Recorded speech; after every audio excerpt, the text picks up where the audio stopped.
A Christian church is trending online after they announced that they are selling plots of land in heaven for $100 per square meter. The pastor says he spoke to God and was granted permission to do this. You can be religious. If you actually give money to this and you believe that it's actually for plot of land in heaven, you should be punched in the fucking mouth. Welcome to the Real Oshow. I'm Zachary. Joining me as always is my partner in crime, my brother Joshua. And today we talk about TKO's mega event, Bronny James is a top 5 rookie, Andrew Schulz new special, and a lot more. Enjoy. I swear we go so hard, we on A-list. I see my niggas prevailing. We going hard for the hand. We gonna stack till we jaded. This is a great interview. They doing their thing. Yesterday, I think, cemented my first we live in a simulation moment live in person. You know, you read articles online and whatever, and you're like, we definitely live in a simulation.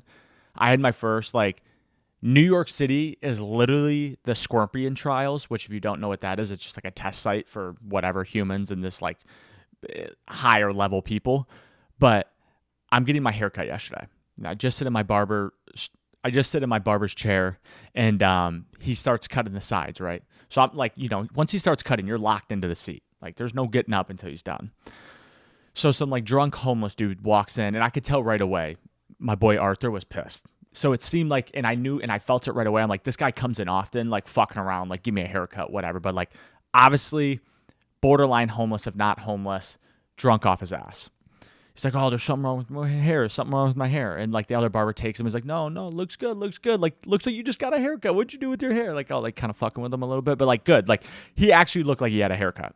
So the other barber just gives him some hairspray and was like, all right, you're good. And then Arthur sets down his razor that he was cutting me on. And I'm like, all right, Arthur's definitely going to say something. And he was like, leave. The guy's like, no, something's wrong with my hair. Arthur then takes his bag, goes outside, and I mean launches it. And I'm like, all right, things are getting a little spicy in here. And I'm just kind of saying, I'm like, all right, it's not the craziest thing I've ever seen before. And then he comes back and he's like, leave. Get the fuck out. Leave. Guy, still won't. He's like, something wrong with my head. Cat. He obviously drunk, homeless, fucking lost. Bro, and he had a Dunkin' Donuts iced coffee. The homeless dude. He gave him his drink. He was like, leave. Get out. Won't leave. Arthur bitch slaps him. The coffee and his face knocks the dude on his fucking ass, and literally coffee goes everywhere. Everywhere. And I'm just sitting there one, he's either going to get stabbed or am I going to have to leave with a half fucked up haircut or what? That'd be the funniest shit, bro. There's a huge brawl. Cops come. You just only have half your shit done.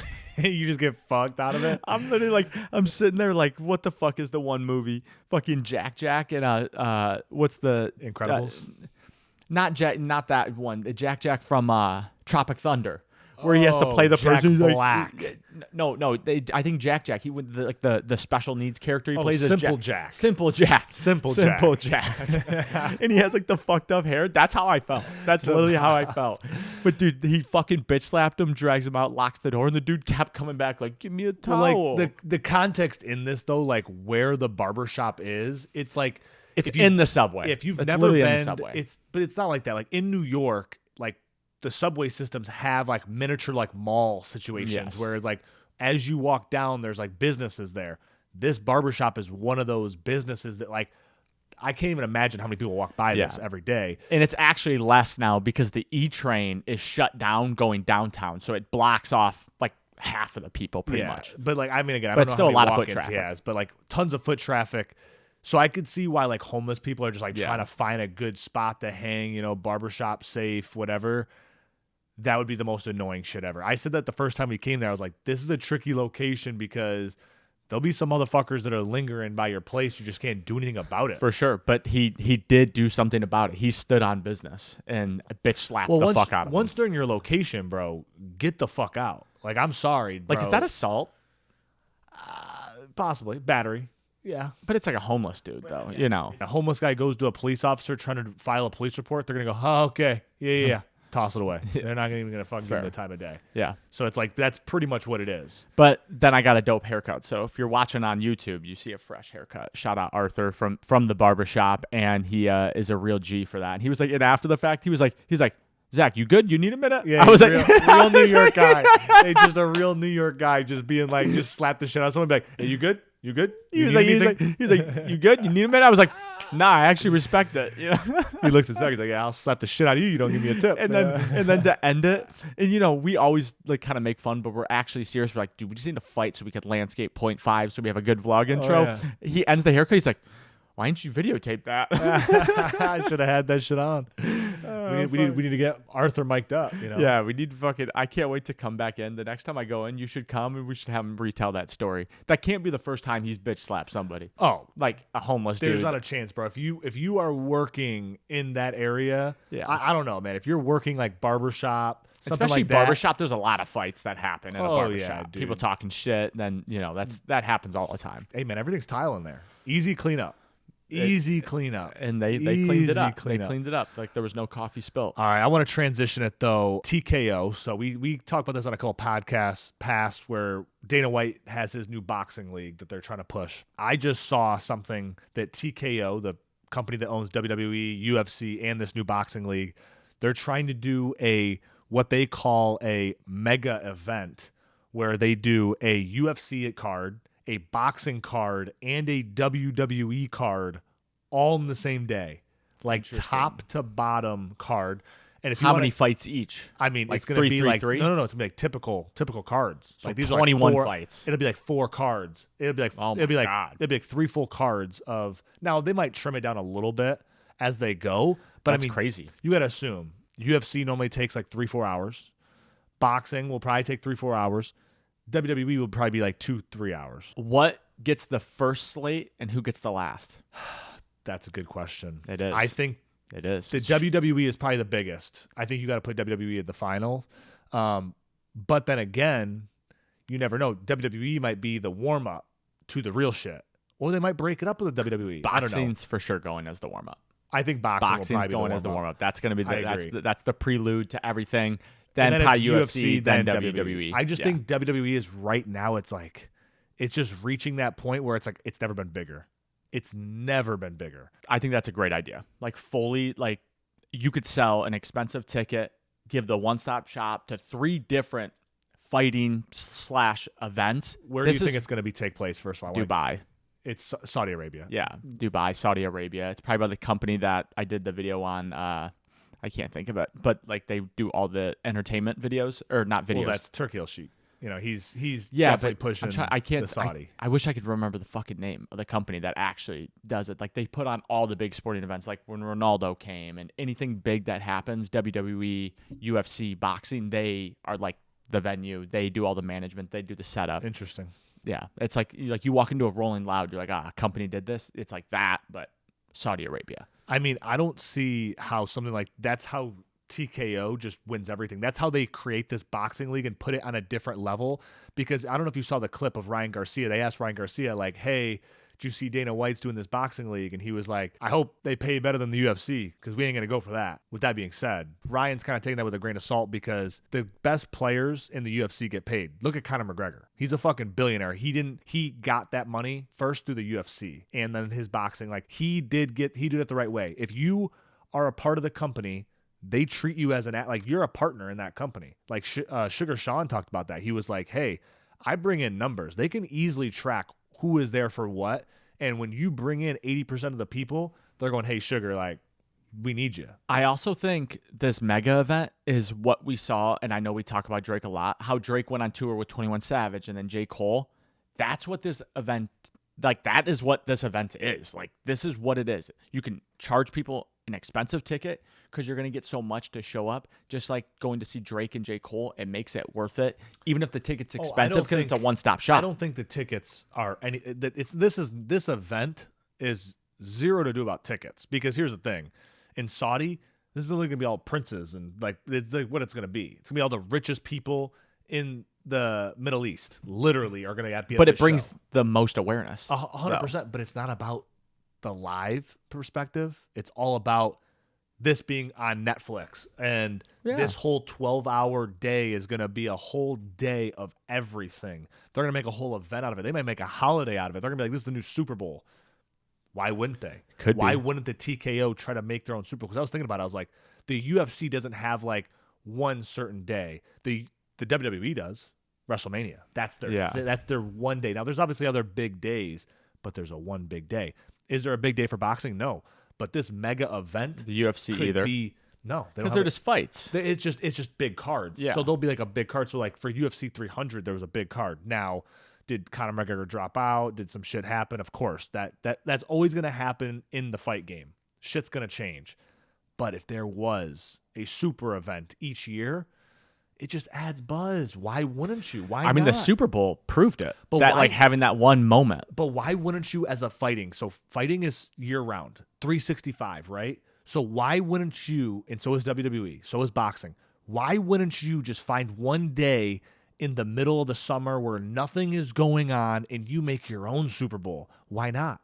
Why not do it? Why wouldn't you make this mega event somewhere dead of summer when only baseball's on, only golf's on, no one gives a fuck? Biggest fighting day of the history. Does the TKO also own UFC? Right? Yeah, they own and UFC, WWE, and then they own this boxing league. They starting a boxing league. It's not like they own like the But WBO. it doesn't matter. You have the number two. You have the best. I hear you. Dana White is royalty. That's what Ryan said. Ryan was like, I hope we get paid more than the UFC guys. Which again, if you're a low caliber guy who you don't bring anything in, you're not going to get paid for nothing. If you're a guy who brings in the bacon, you're going to get paid. That's how it is. Just like the board. anything. It's just like anything. But what Ryan said is Dana White is the common denominator of success. Dana White knows what the fuck he is doing.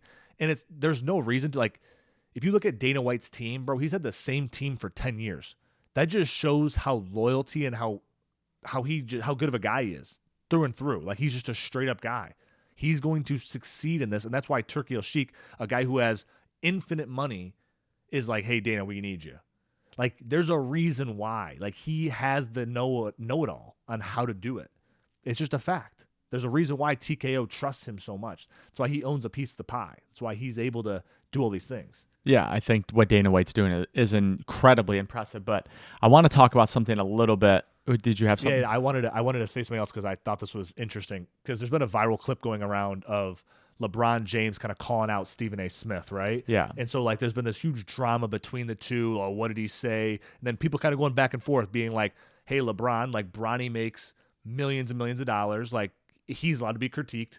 You kind of nepotism babied him to this point. Yeah. I thought the most interesting take of all was Gilbert Arenas, who said if Bronny played 36 minutes per game, which is a statistic they use in the NBA to be like... Which is a superstar level minutes. But no. But, like, that's how they do everything. So even if you play 12 minutes, they stretch it to 36. If you played 36 minutes, this is what you would be at. Yeah. So this is what he did. He said if Bronny played 36 minutes per game, he'd be a top 5 rookie.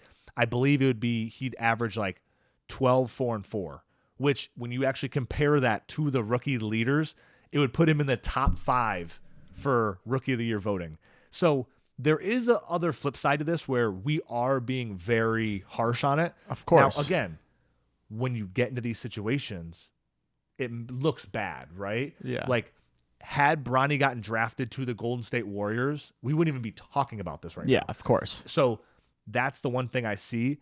But I had a couple other things where people were comparing the same pick overall to Bronny because they'd be like, well, he got paid $7 million. Like, how many other 56 picks? All of them. The last couple of years, they all got paid that same amount. When you look at Bronny's stats compared to those same guys, his stats are actually better than those guys. So it is kind of interesting to go back and forth.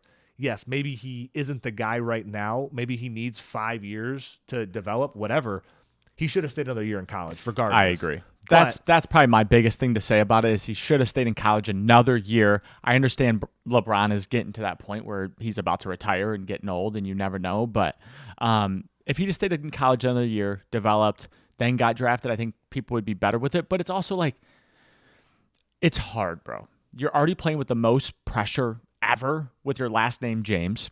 Let's start James, there. his name is LeBron James Jr. It's not James. But I hear you. James But like, Jr. it's the last name. It's the last name. But also like, really. being named LeBron. Yes, he's the second coming of LeBron, who is possibly one of the greatest basketball players ever. And when you play with your dad, it's like, this is like what it is. It feels like it's travel basketball in a way, like when your dad's the coach, you know. But that's not like hate against Bronny, but also what LeBron did to Stephen A. Smith, I just want to touch on that, is 100% okay. And it actually makes me respect LeBron more.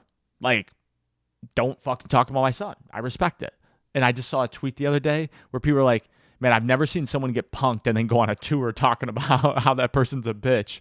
Because Stephen A. has been everywhere talking about Stephen it. A. is going to be a bitch about it. Stephen A. is like 5'5" and LeBron's 6'7". Like, obviously, he's not going to like pick a fight with. And it's just like, that's just what it is, right?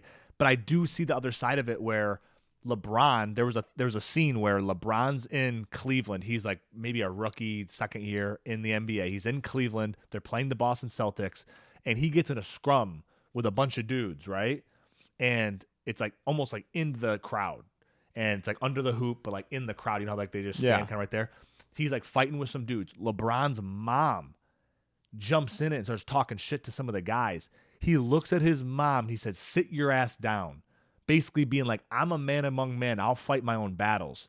But then, so that's exactly what LeBron's doing. And he's telling him to sit his ass down. Tells mom to sit his ass down. But on the flip side, he's doing it for Bronny. Like, to me, I think once you're paid to play a sport, you can get you can get critiqued. I agree. You are being critiqued. It does not matter. And especially when you have gotten Bronny to this point. Like, Bronny's a great kid. I think he's a good basketball player. But LeBron James has gotten you to this point. Your dad has gotten you to this point. So you're going to have to take those extra critiques, whether it's right or it's wrong. Like, Bronny didn't ask for this shit, but that's your reality. You know what I mean? Like, that's your reality. You have to eat the pill. Everyone would rather take that reality than how LeBron started and his reality. You know what I mean? So it's like, it just is what it is. But yeah, I see it both ways, honestly. Like, yeah, LeBron's allowed to say that. Stephen A. Smith can feel however he wants to, and obviously he gets paid lots of millions of dollars a year to express his opinion and be that vocal person for ESPN, but really his own brand. But also for LeBron, the reason why he did this and he expedited Bronny, when we talk about history, when we look at this 10 years from now, 20 years from now, 30 years from now, 40 years from now, we're going to lose the memory of like, oh, Bronny wasn't that good. They're just going to be like, LeBron's the GOAT, bro. He played with his own son. No one's ever done that. Yeah, of course. And I think that's where it's like, in the annals of history, that's where it's going to sit. People aren't going to remember, oh, this was that Stephen A. Smith talk. But it's like, no one It's a cares cool about that history thing, which is why he played opening night. Like, LeBron set up the picture. Like, it was an absolute But photo that's what I'm op. saying. It was a photo the op. moment, and it's fucking shit. dope. It wasn't It's just LeBron. fucking dope. It wasn't just LeBron. The NBA wanted that. Of course. The NBA pushed that. Like, the NBA let this happen, guys. So don't. Yeah. So when everyone starts talking about, people can be mad about it. It's like the Caitlin Clark thing. People are mad that Caitlin Clark moves the needle, but she moves the needle. So just it is what it is. It's better for everybody. It's better like, for everybody. Bronny was probably has to be one of the best, at least in the last 6, 7, 8 years, that could actually sell tickets to a fucking summer basketball league. Bronny Was selling out stadiums. Dude, Bronny sold out over 50,000 jerseys. Just think about that. $200 a pop, 50,000 jerseys. Do the numbers on that one. More than paid for his $7 million contract. I'll tell you that for free. Like, just the publicity alone. When you look at the late picks in the NBA draft, bro, they just forfeit them. Even in the second round, there's only 2 picks. And sometimes teams late in the second round will just forfeit they don't even take a guy. So it's like, for them to take LeBron James Jr. does not matter. In the grand scheme of things, probably helped them brand-wise. Now, culture-wise and the team, probably not. But everyone knows what they get when you got LeBron on your team. Yeah. That's just a fact. I don't think anybody should feel any way at all about it, to be honest. Let's transition here to something that's not sports, but I saw maybe the funniest fucking thing I've ever seen in my life. A Christian church is trending online after they announced that they are selling plots of land in heaven for $100 per square meter. The pastor says he spoke to God and was granted permission to do this. They have already collected thousands of dollars, and people are like continuing to do it. Now, this could be like just a bit, and they're like, oh, we're just donating our money to this. This is the funniest shit I've ever seen. There's a show on HBO called His Righteousness Gemstones, where, I'm blanking on the guy's name. Hilarious. He does like, he's Kenny Powers. I forget the guy's actual name. I only know people by actor names anyways, but I do want to say this. You can be religious in whatever way you want. Danny McBride. Yeah, he's Danny a McBride. legend. So, you can be religious how much or how little as you want, believe in whatever you want. if you actually give money to this, and you believe that it's actually for plot of land in heaven, you should be punched in the fucking mouth. Oh, yeah, you are the dumbest human on earth. And the only reason why I thought it was funny was because Danny McBride wrote this show for HBO. They just dropped their 4th season maybe a month ago. Hilarious show that just memes all these like mega church families that are like printing money. They all have like their own private jets, and they're all like the worst scumbag of the earth people. That's all I could think of when I saw this was like, this pastor is like the scumbag of the earth being like, God told me I'm going to sell this land. When you die, you're going to find that land. Don't you? Yeah, and you're going to find it in my fucking pocket. Yeah, is where it's going to be. Like, bro, that is the funniest shit I've ever seen in my life. This gives religion a bad rap. When stuff like this comes out, it gives it a bad rap. The problem is, like, to me, I believe that if you are a religious conglomerate, like a legitimate one, you should get tax breaks to a certain extent.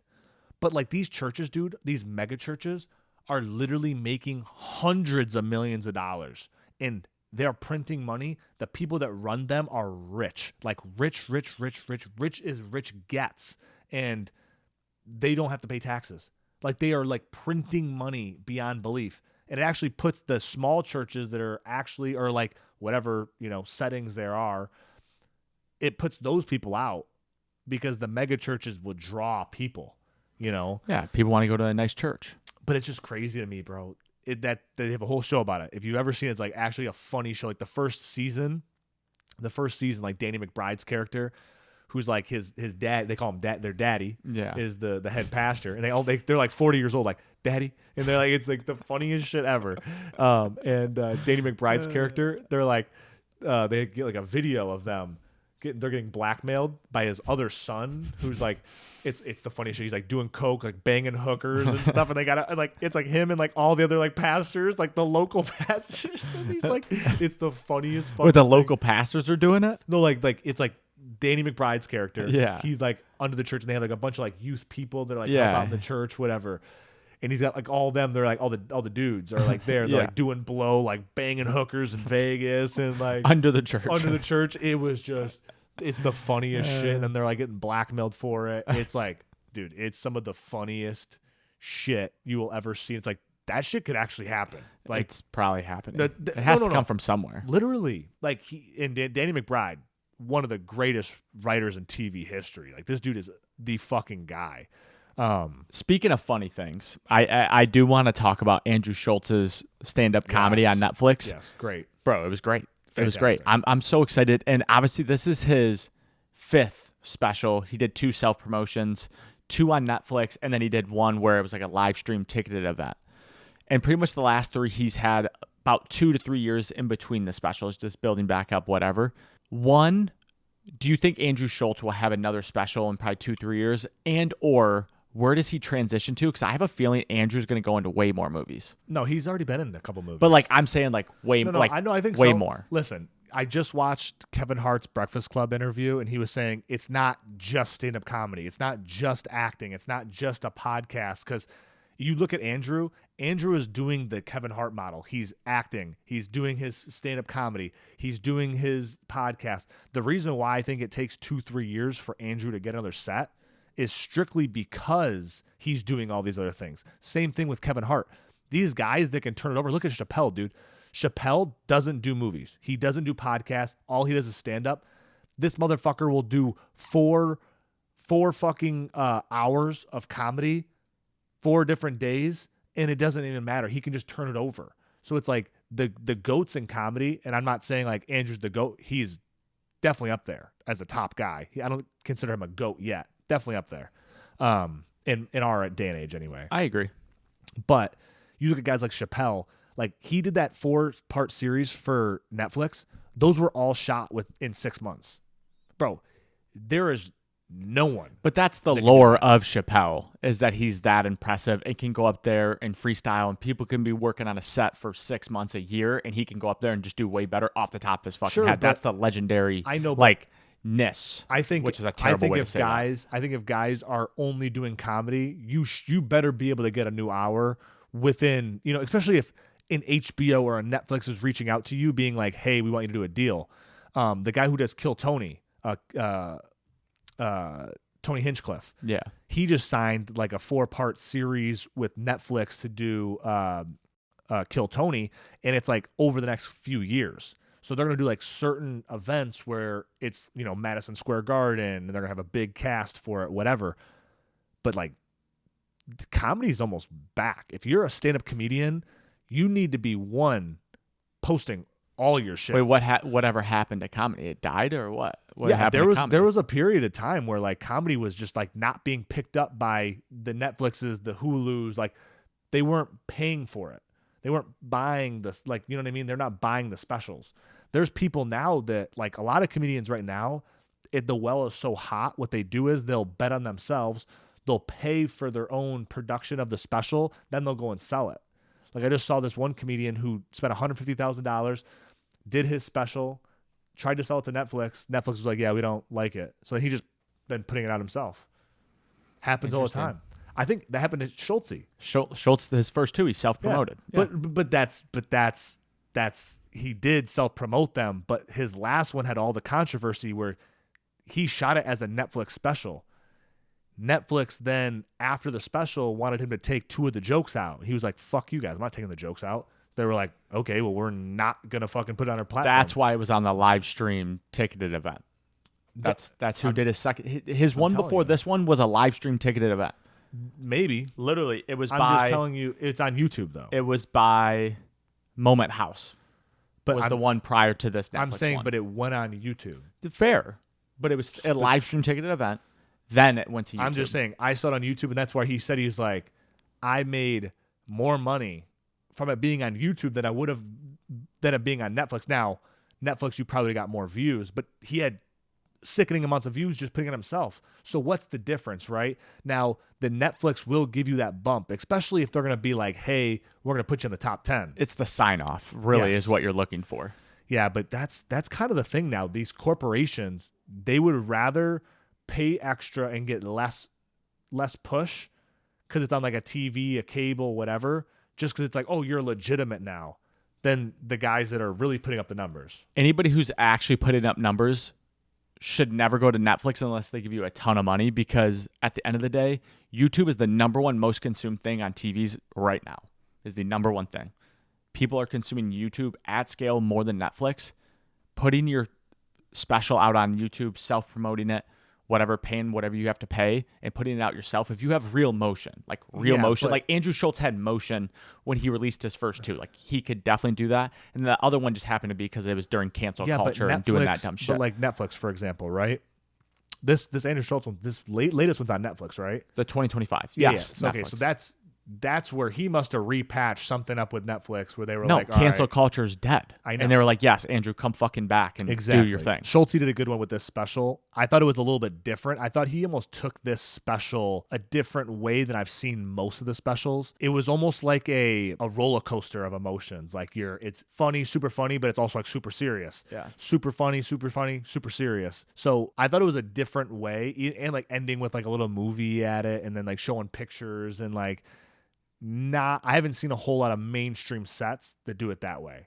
You know, I thought it was an interesting, but I thought it was really good. I thought it was really good. He makes fun of everybody. Obviously, he talks about his family, just became a dad, which is the biggest part of it. And his doesn't have many swimmers, you could say, if you've seen it, you know what I'm talking about. But he obviously made fun of himself a ton. But I think that's just the power of it. Kevin Hart literally showed you the blueprint on that, where Kevin Hart only made fun of his own life, his own family, like his closest people in all his specials, and people fucking loved it. And I think, you know, we're kind of coming out of this cancel culture, and maybe that's what Andrew had to do, is adjust a little bit because of where the culture was going. He couldn't take it there, and he still does a little bit. Yeah. And I think he has the freedom to do that because he's born and raised in New York. If you're born and raised in New York, you've seen a lot of shit from a lot of races. Like, the melting pot of the world is New York. So, but him being able to transition to really kind of focus on his own life, his own family, obviously him having a kid and like the struggles and the fun times and the bad times of it, I think it was a hit. I'm super bullish on Andrew. I heard the other day someone at our work said the tide seems to be turning on Andrew Schultz, like in a bad way, like people are down on him, and I disagree. I think Andrew Schultz is having a real moment, and people fucking love him. Yeah, I agree. I was gonna say, what do you think is bigger? Because you were saying earlier about how if you're big, just put it out on YouTube, unless like Netflix is going to give you like this massive bag. You're like, fuck it, why not? But to me, I think it's more powerful. Personally, there can be more users on YouTube, whatever. I think it's more powerful if Netflix puts you on their platform, and then they put you on the front page, and they're like, Andrew Schulz, brand new podcast or brand new stand-up comedy, and then it gives you a little teaser that you can just be like, oh, that's kind of interesting. Like, to me, that's stronger than just seeing it in your feed on YouTube. Of course. Because, like, YouTube doesn't have that, like, premiere, like, look, click on this title. Like, it has a little... Of course, but you're sacrificing something to get that. Yeah, maybe. Money, ownership, royalties.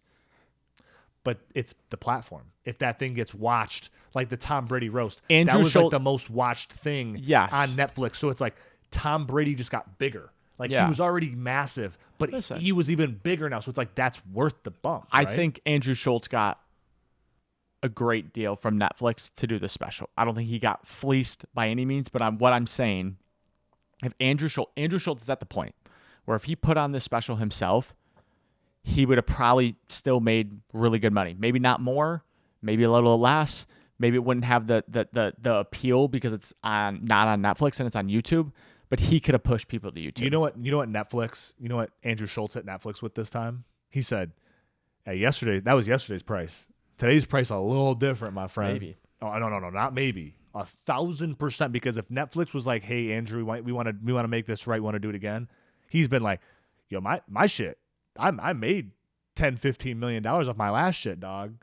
What do I need you for?" He definitely hit him with that. Like, there's no doubt that he hit him with that. Yeah, no doubt. But I think Netflix is also at the point where they're winning the streaming battle, and they have a lot of money where they can overpay to get that real estate, that content. $18 billion this year. That's what they're planning on spending. And giving Andrew Schultz a couple $1 million to do his special on that doesn't seem crazy. Just like hosting a fucking Jake Paul's live event. They definitely probably overpaid for that, but the downloads and the motion and the hype that it brought to Netflix, and everybody's mentioning Netflix, it's a 10-year play they're trying to play. It was a huge test for them, and it was a great test. They need to get into live sports. I mean, fuck, dude. Jake bought a jet off that motherfucker. Jake Paul bought a jet from Netflix. He said, "Thank you, Netflix." Yeah, maybe he needs to get some Netflix pillows in the jet just to remind himself, like, "Hey, Netflix, thank you for that bag."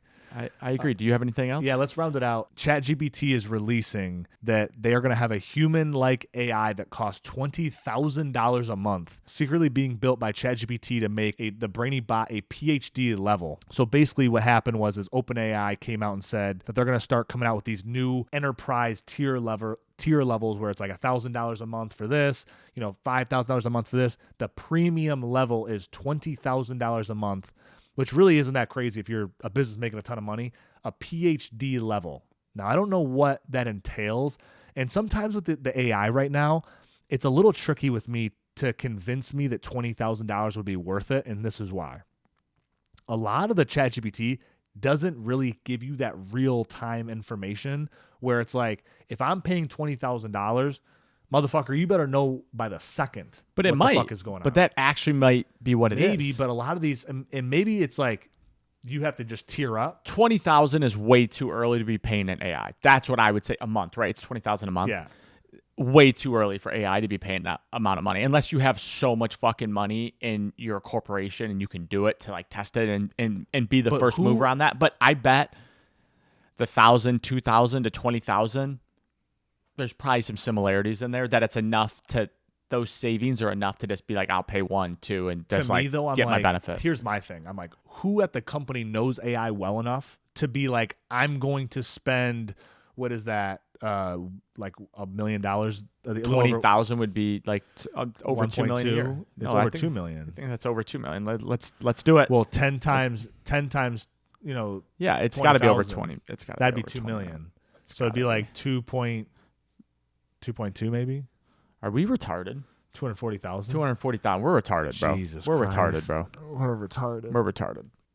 I said 2.4, but I meant 240,000. 240. We missed a zero. Our zeros were off.